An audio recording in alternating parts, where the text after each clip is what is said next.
Well, the sermon for today is a bit different from the previous three I preached in this series on progressive Christian beliefs. The previous sermons were about what we believe about God, what we believe about Jesus Christ and the Bible, but those were primarily the result of studying theology and philosophy and church history, and then combining that with joys and concerns that I've witnessed in the lives of people in the congregation through the years, as well as my own life.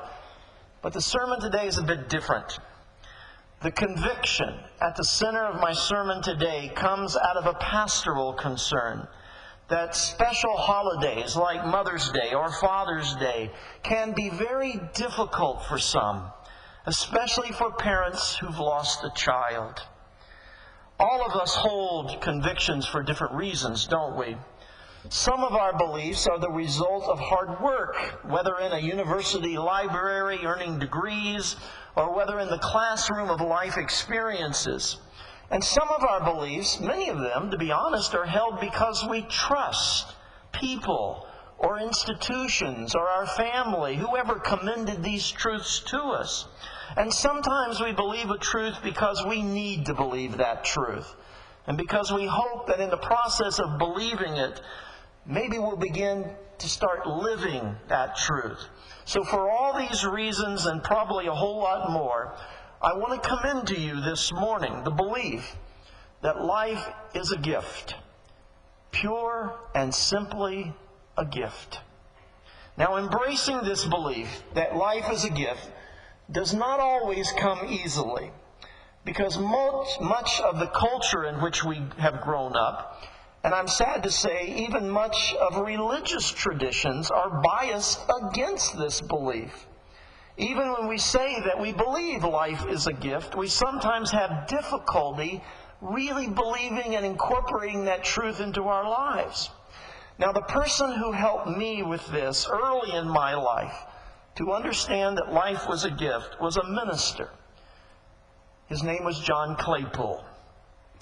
Now, John passed away 10 years ago, but some of his books and his sermons still adorn my study after all these years. His life journey began as a Baptist minister. He later became an Episcopal priest, and so he served as a model of change and growth for me and for others too who would follow after him. He also served many years ago as a pastor of very progressive Christian churches in America. One of them was near the seminary where I attended in Louisville, Kentucky. And while he was there, his 10-year-old daughter Laura died from leukemia. And nothing in John's life and ministry from that point on was understandable apart from this trauma that he and his wife experienced, caring for and having to let go of a dying daughter and then grieving over her death.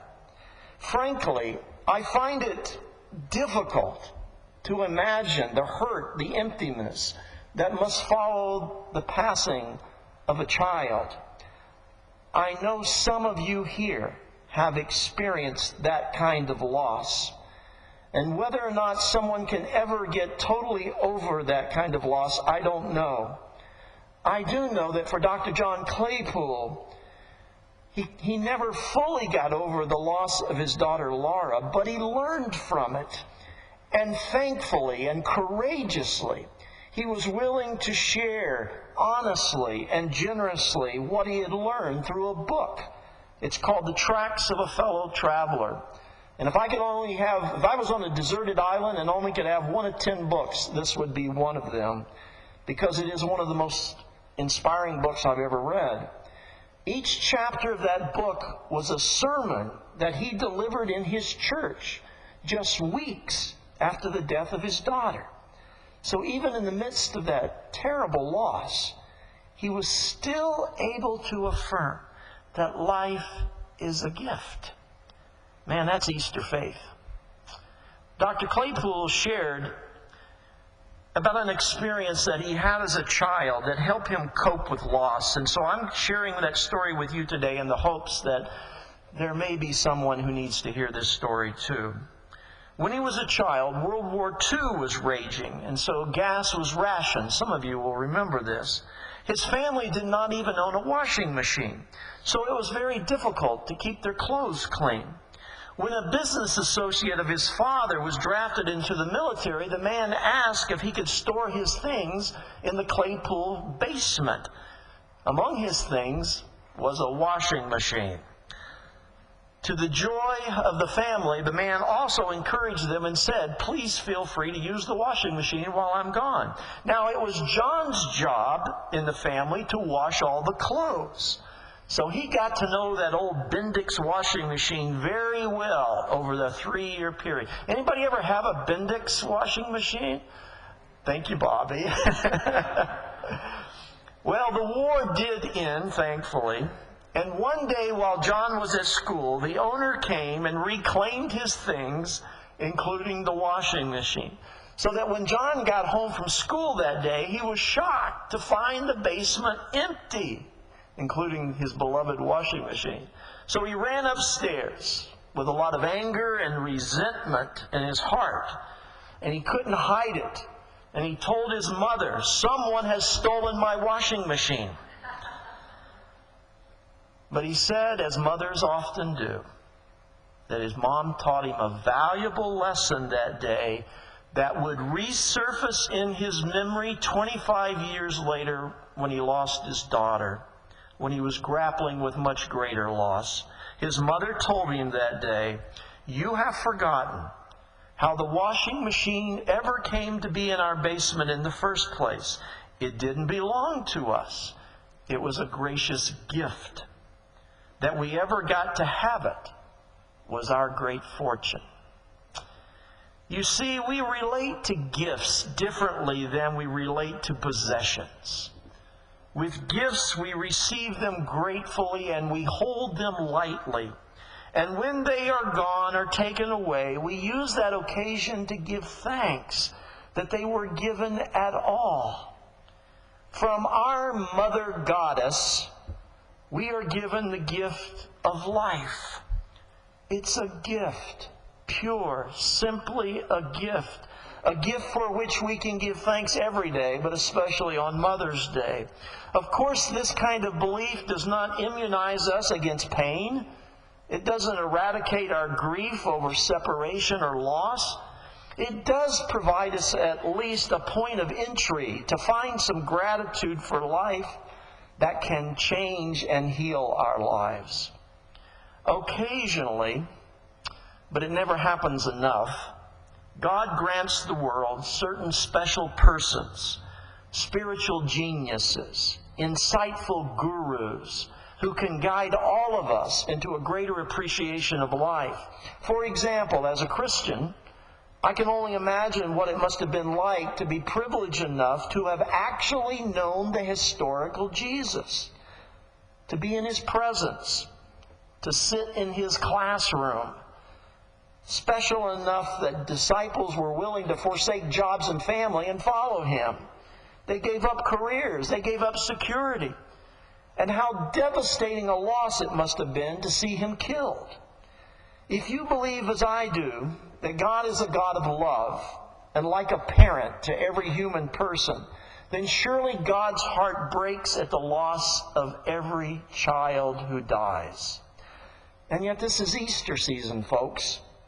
And the miracle of Easter season is that as people of faith, we continue to believe, no matter what happens, that life is a gift and one that cannot be destroyed. And so the early church dealt with the loss of Jesus by telling stories, like the one you heard a part of today that Kuka read from John's Gospel, where the risen Christ made a promise to his followers that they're always going to have it life, and they're going to have it abundantly.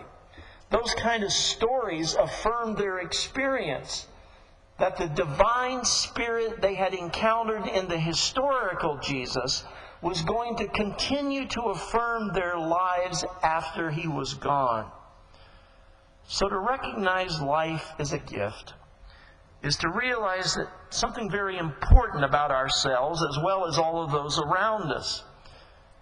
We are all gifts. Everyone is part of creation. And God said creation is good.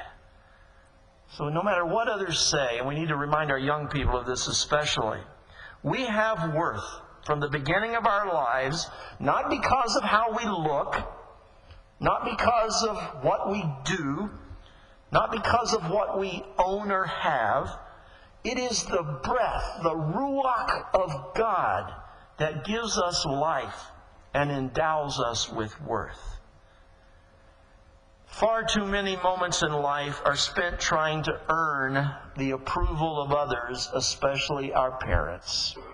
How many children, whether they're young or grown, have spent their lives trying to get one or more of their parents to give them a blessing, to accept them as they are? People have played sports they did not want to play. They've tried to excel at tasks in which they did not care to participate, but they did it. Why? It's never enough. But they wanted their parents' attention and affirmation. But affirmation never happens because we earn it. If it does, it's not real affirmation. The most important dimensions of life are knowing that life is a gift. I'm talking about love and relationships and faith and forgiveness and community. Once we understand the giftedness of life, and that from the beginning every child born has worth, then we can understand how best to relate to others. Let me take you back to the writings of John Claypool for a moment, who reflected on his pilgrimage this way. Slowly but surely it began to dawn on me that every gift I have been given would make a good present for someone else, and that sharing out of the fullness already in me by the grace of creation was far more redemptive than needing to get something from others through competition. What he's saying, I believe, is that there's a major difference between people who sincerely want to make the world a better place for children and those who only want to make it a better place for themselves. The difference is the ability to see life as a gift. And then you can offer your life and your talents as gifts to others. And finally, I couldn't close without saying that this belief that life is a gift is not only the way to live and to deal with whatever life throws at us, it's also the only way to find gratitude as we come to face our own deaths as we grow older. You know, what I'm going to feel and what I'm going to experience when my death is imminent, I can't predict. There will be some anxiety, I'm sure, of entering into an unknown realm, but I also hope in those final moments that I'm not going to feel robbed or cheated, but that I will say thanks to God for all the gifts of life, for relationships, for the wonderful opportunities I've had and enjoyed. I want my last emotion to be gratitude. As the former UN Secretary General Dag Hammarskjöld once said, I want my last word to be thanks. For all these reasons and many more, I commend to you this morning a belief that life is a gift, and that understanding life is a gift will inform the way you live and also the way we die. Amen.